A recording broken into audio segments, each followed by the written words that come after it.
Welcome to the Homeschool Show from North Carolinians for Home Education. Our goal is to help you homeschool with confidence and joy. I'm your host, Matthew McDill, and we have as our co-host again, Rhonda Marshall. Hey. Doing all right? Doing all right. Great to see you. Glad to be here. Yeah. Well, let me tell you about our show today. First of all, we have the homeschool news.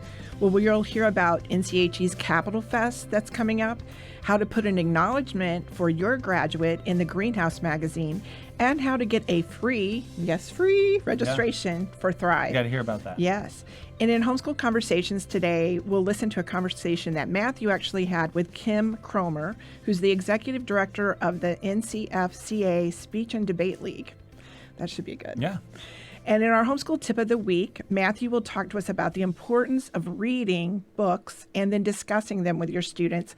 And finally, in Homeschooling Helps with Amanda, Amanda gives us some tips and info about testing your homeschool student, coming up on testing season. Yeah, that's right. Really good info.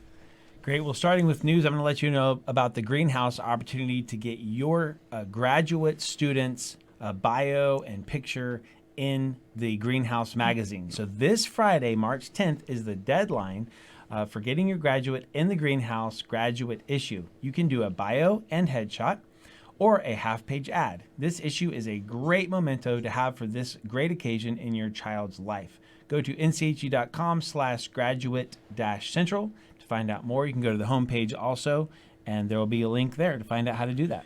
And then the Greenhouse Report magazine for graduates is just so fantastic. Yeah, it's beautifully done. I want to tell you about Capital Fest. Mark your calendars for the 2023 Capital Fest on April 5th.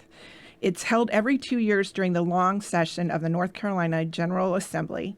The NCHE Capital Fest is a special day full of activities for North Carolina homeschoolers to meet with their legislators and attend special workshops on North Carolina's legislative, executive, and judicial branches, and tour 3 buildings: the Supreme Court, the Capitol, and the Legislative Building. So go to our homepage to find the link to find more information and registration. The link will also be in the show notes.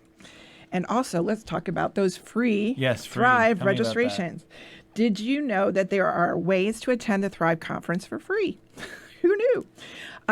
Recommend the Thrive Conference. Tell your fellow homeschoolers about Thrive, and if 3 paying first-timers register, your conference registration will be reimbursed. Just have the new conference goers put your name down on their registration form. Also, if you are a parent of a preschooler, if your youngest child is under the age of 5, they cannot turn 5 before September of 2023, and you've never attended the Thrive Conference, your registration is absolutely free. But pre-registration is required. Go to the website and you can look for that. Finally, we also have single-parent homeschooler scholarships. So if you're a single parent and you need some help, please apply for those. That's great. The deadline is March 31st. And also, finally, if you volunteer 10 hours at the conference, you can get your registration reimbursed. So great ways to get free Thrive registrations. Yeah. Sounds like a lot of great ways to do it. I know. There's you fit so into many. Those. Yeah. I especially want to emphasize the one, if you get people to come who haven't come, only 3 of them. Only 3. You get a free registration. I think seems like that's pretty easy. Everyone should go do that right now. Find some new homeschoolers. Okay, we're going to have Homeschool Conversations, and as Rhonda already said, we're going to talk to Kim Kromer. 3 of my kids participate in NCFCA Speech and Debate League. Right. They love it. They do all sorts of categories like apologetics. They do informative speeches, persuasive speeches. My son does debate. They have also an impromptu category. You just walk in and they give you your topic, and you have 2 minutes to get ready. Off the top of your head. Yeah, so it's really fun. They love it. We're having a couple come up in Raleigh and Cary pretty soon. Anyway, we had a fantastic conversation, so let's check out this conversation with Kim. We are at the National Open Tournament for NCFCA Speech and Debate at Ridgecrest Conference Center at Black Mountain. This is a big one, isn't it? It is a big one. And Kim Kromer is Executive Director for NCFCA. And so I wanted to sit down and talk to her a little bit about homeschooling community, and speech and debate. Great. So you homeschooled for 17 years. Yeah. All 3 girls. all grown and doing different things. Really fun to see. So they turned out okay, huh? They turned out okay. That's great. All of them went to college. All of them are functioning adults, and so that's a win, right? And they all enjoyed speech and debate? They all loved speech and debate. Yeah. It's funny to see how they've used it differently in the things that they've done after high school and even after college, but it's all applicable. Right. So what was one of your favorite parts of homeschooling? Favorite parts of homeschooling. I really think it was seeing our young people really start to make connections. Not only the connections in the academic sense, but the connections with the world around them. Like, how do the things that we're studying fit in with sort of God's big plan? And to be able to be present for those connection pieces is really cool. That's nice. I learned a lot myself too. Right. Well, I wasn't homeschooled. Were Neither. you? Nope. And we didn't get to read these great books Right. and do these cool That's right. things. That's right. And so we get the chance to do it now, That's right. which is exciting. 2 generations at once. Yeah. So what is the importance in home education or in education in general for this kind of thing, speech and debate? Right. Speech and debate really gives kids the opportunity to take what they've learned in what we would consider book knowledge and really then take it to a place where they can apply it to the world around them.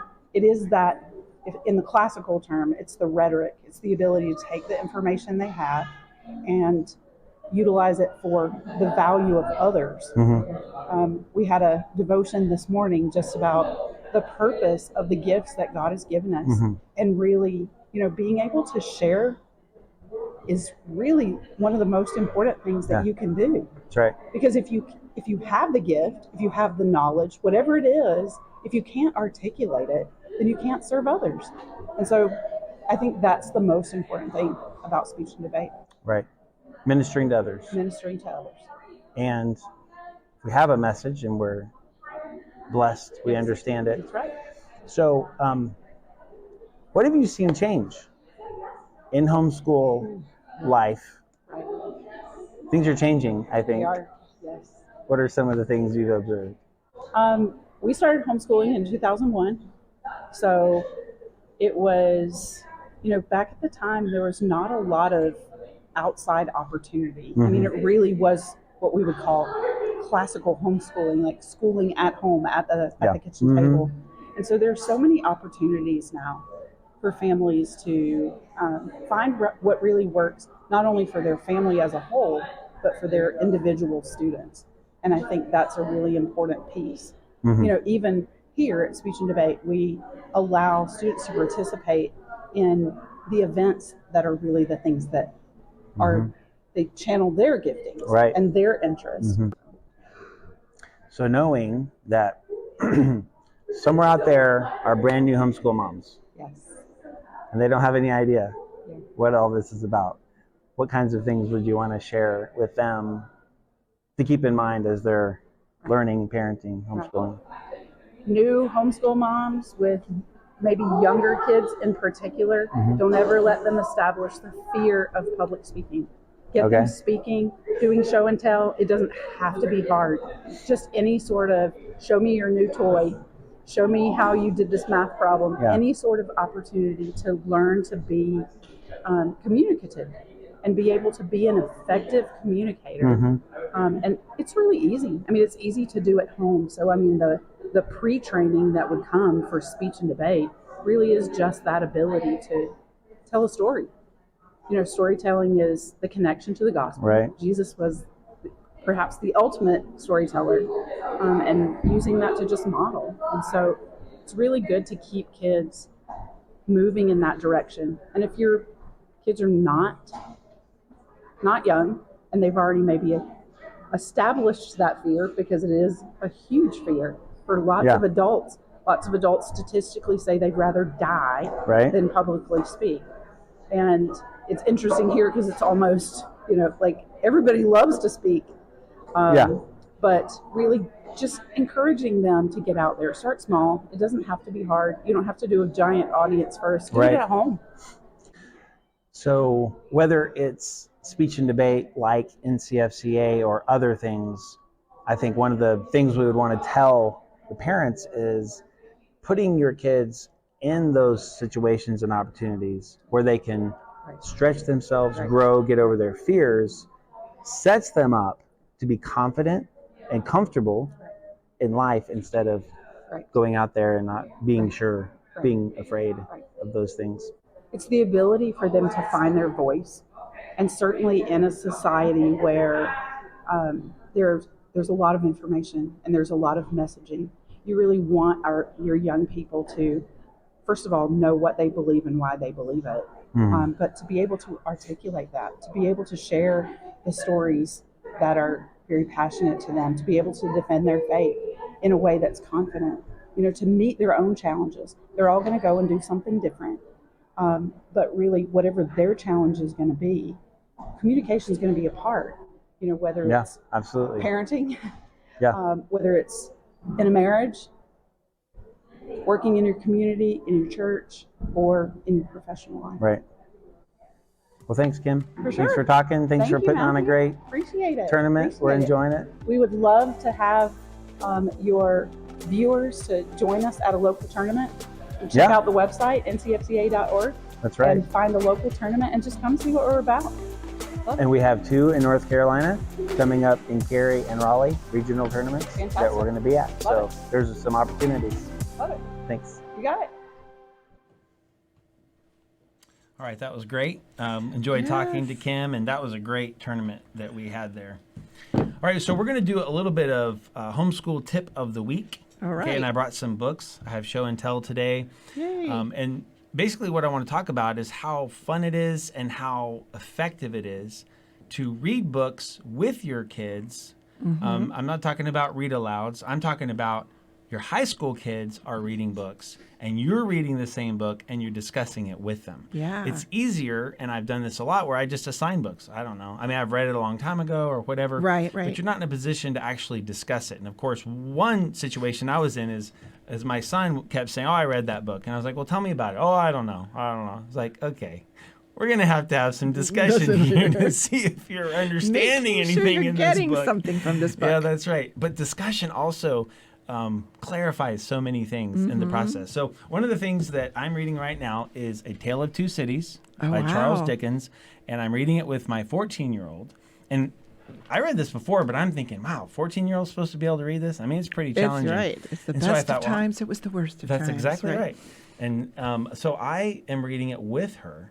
And before she gets too far, I'll say, okay, where are we in the plot? Who are the characters? And I will fill in some more of the history of London and Paris and the French Revolution and everything. And she's like, oh, okay. So there's a lot of illusions she doesn't get. And so we're discussing it, and I think she's going to get a lot more out of it. Oh, that's a great idea. Another thing we're reading is How to Read a Book. Oh, yeah. And so I have the book, old one. The class, do you? I have that one, but it's an older one. The Classic Guide to Intelligent Reading. This is now a requirement for all of my high school. Nobody can graduate without getting How to Read a Book. And it's about knowing which books aren't worth reading by looking over it quickly. It's about doing analytical reading. And so they read some and then we talk about it. And we discuss the ideas, and then that helps me know they know it, and it just goes deeper into their thinking and that's application. Is it Adler? Is it right? Mortimer J. Adler. I really recommend this book if you want your children to be self-taught, who can really learn how to learn. For the rest of their lives. Right. This is invaluable. And last one, another book I'm reading with my kids is Loving God, a Practical Handbook for Discipleship. Who wrote that? By me. So you hopefully, and here's the point is, if you're not discipling your kids, then get busy. Okay, this is your job. Your job is to help your kids follow the Lord. I wrote this basically because I wanted to write down in one place the things I wanted to tell my kids. Yeah. But of course, this is a resource that you can use. It has discussion questions in it and everything. It's available on Amazon. But the point is not this book. The point is get a book, get any book, something that you can go through with your kids and discuss. How do we love the Lord? How do we follow the Lord? What are the basic spiritual disciplines of the Christian life? That kind of thing. To be intentional. So, all right, Mark, our producer, is asking the question, how many kids do I have? 9 kids. 9 kids, that's right. And so of course, you only have a few high schoolers at a time, thank goodness. But Yes, not all at once. So be sure that you're thinking about what can I be reading and discussing with my kids, and not just assigning everything, but engaging them and having that conversation. So nonfiction and discipleship and fiction, all of them, just have the time with your kids, and it really is a sweet time of relationship building as well. Yeah, I really agree. And just about it being intentional about it and modeling that you're reading it too. Yeah, that's right. Even if you read it years ago, that you're reading it again. That's great. Okay, so now we're going to do our homeschool tips, helps with Amanda, right? And today she's going to talk about something that's really important, especially this time of year, homeschool testing.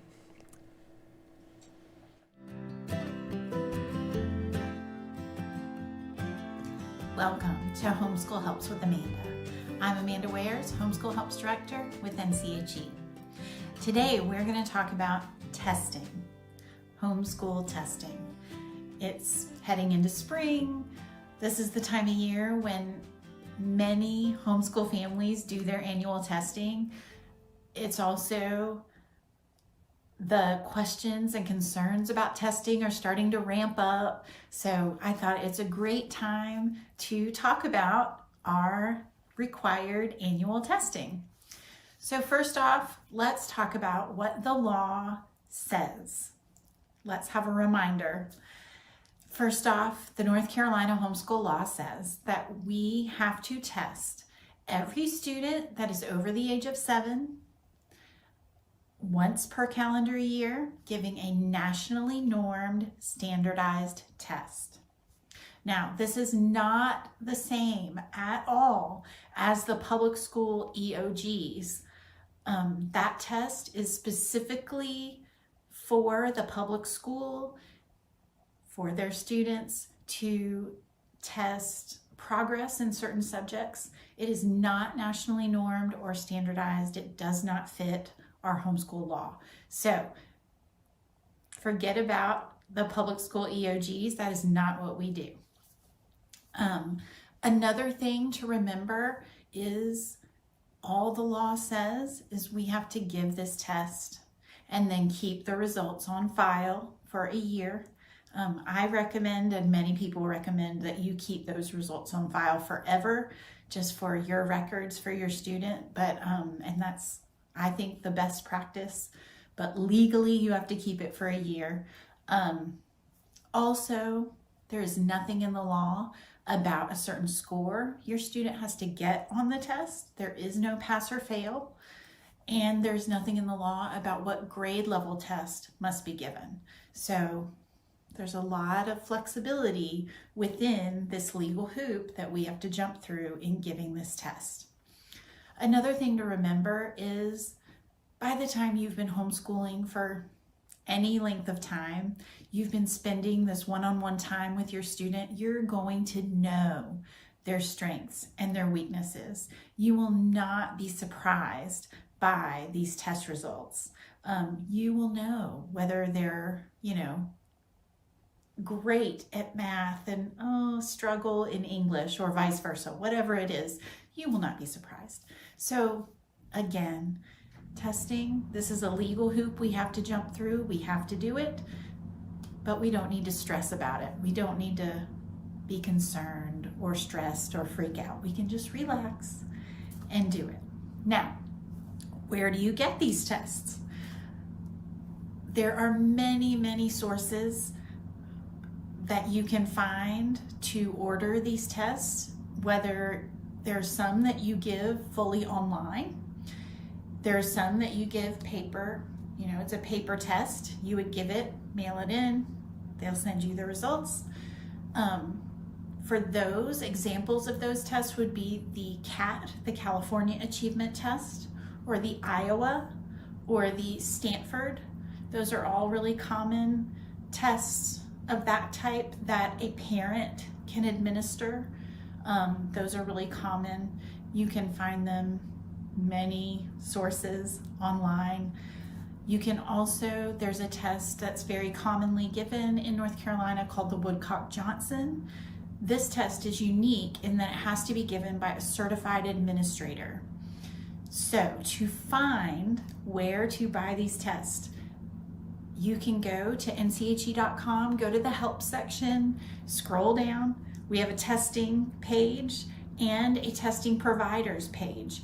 You can find many different sources for both the Woodcock-Johnson administrators and places to order those other tests that parents can administer themselves. So that's a great place to find lots more testing information and where to purchase the tests. Now, when do you have to give these tests? Like I said, a lot of homeschool families choose to give them in the spring. Sometimes it's kind of to mark the end of their school year or something like that. But I've known plenty of families that tested at different times during the year. It's really whatever works best for you. I've known families that tested at the beginning of their school year, just kind of to mark the start of their year. I've known families that tested in January just to start the new year that way. And again, many families test in the spring or even later to mark the end of their school year. Again, it's totally up to you. There's nothing in the law about when in the year a test has to be given. Last, I wanted to make sure and tell you about an important opportunity that we have this year to participate in a new study that is being done on homeschool students and academic achievements on their standardized testing. There was a study that many of us have talked a lot about over the years, but it was done a lot of years ago. So we want a new updated study that we can reference whenever we talk about how great our homeschool students do in their standardized tests and as compared to their public and private school peers. So to participate in that, again, just go to nche.com, find the link on the homepage, and it'll give you all the information that you need. It'll tell you how to purchase the test that you would need to purchase to participate in the study, and a link to the survey that you would need to fill out to be a part of the study. All you do is before you finish testing, you fill out a survey for each one of your students, and that lets you participate in the study. And as a part of that study, you will get information specific to your student, which is great. And also you're contributing to a whole new study. We'll get North Carolina specific results and national results and be able to reference all of that new information. It's really an important opportunity. I encourage you to consider being a part of it. Again, you can find that information on the homepage at nche.com. Look for the link that says Academic Achievement Study. All right. Good luck with your testing, and I really hope this is helpful today. Okay, one of the exciting things that we have in North Carolina through NCHE is the Athletic Commission. Yes. There's all sorts of great sports and things going on there. If you don't know about that, you can go to nche.com. There are links there to the sports, or ncheac.org. And we have been given by the producer privilege, okay? Mark Sanger, who's running the show here today, his daughter was on the team that won. Three daughters. Oh, wow. Excellent. So here's what we have. The NCHEAC State Swim Championship, which was done on February 4th. And we have on the girls' team, first place, Forsyth Home Educators. Right? Woo, woo, woo. Yeah. Number 2, the Christian Community. 3, Moore County Homeschool. 4 Asheville Trailblazers, and 5 Southeastern Homeschool. And so your girls were on that team, doing a great job. The boys will also mention number 1, the Christian Community, number 2, Forsyth Home Educators, 3, Moore County Homeschool, 4, Southeastern Homeschool, and 5, Asheville Trailblazers. So congratulations to those teams. That's fantastic. There's a lot of other sports and activities to get involved in, so you definitely want to check that out. And don't forget, we have coming up in May the Thrive Conference. We can't talk about it enough because register and do the free options that are available to you, right? Right. Make sure if you have a way of getting that for free, do it. Put it on your calendar, May 25, 26, and 27, nchu.com/thrive, and you can find out all of the awesome things that will be there and register. Awesome. Well, thank you so much for joining us this week. It's not lost on us that you are a busy homeschool parent, and that you take the time to spend with us means a lot. We're praying for you. So if you have any questions or feedback that you'd like to share with us, please send them to the Homeschool Show at nche.com. Also, help us by subscribing, rating, and leaving a review on the apps and YouTube. And if you think it would be helpful, share that. And you can learn more about that at nche.com, the Homeschool Show. That's right. And until next week, continue to homeschool with confidence and joy.